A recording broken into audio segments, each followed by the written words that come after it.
Big boss मराठीच्या घरात खळबळ, निकी आर्या संघर्षाचा मुद्दा तिढा. बिग बॉस मराठीच्या घरात कॅप्टन्सी टास्क दरम्यान मोठा वाद झाला. टीम बी ने एकजुटीने खेळताना वैभव, अरबाज आणि निकी यांच्या त्रिकुटामध्ये संघर्ष निर्माण झाला.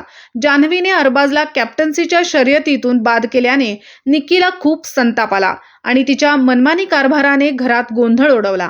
आर्याने निक्कीला जादुई हिरा मिळवू नये म्हणून बाथरूमचा दरवाजा बंद केला. निक्कीने अरबाजला दरवाजा उघडण्याची विनंती केली आणि अरबाजने ताकद वापरून दरवाजा उघडला. आत गेल्यावर निक्की आणि आर्यामध्ये झटापट झाली आणि आर्याने निक्कीला कानाखाली थाप मारली. यामुळे टास्क तात्काळ थांबवण्यात आला. प्रेक्षक आणि बाहेरील कलाकारांनी या घटनेवर विविध प्रतिक्रिया दिल्या आहेत.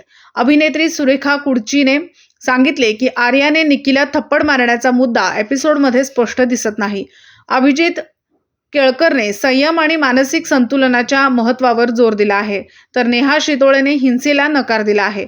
आर्याच्या कानाखाली मारण्यावर निकीने बिग बॉसला घरात राहण्याचा किंवा बाहेर जाण्याचा निर्णय घेण्याची मागणी केली आहे. आता बिग बॉसच्या निर्णयाकडे लक्ष लागले आहे. आपले मत कमेंटमध्ये नोंदवा.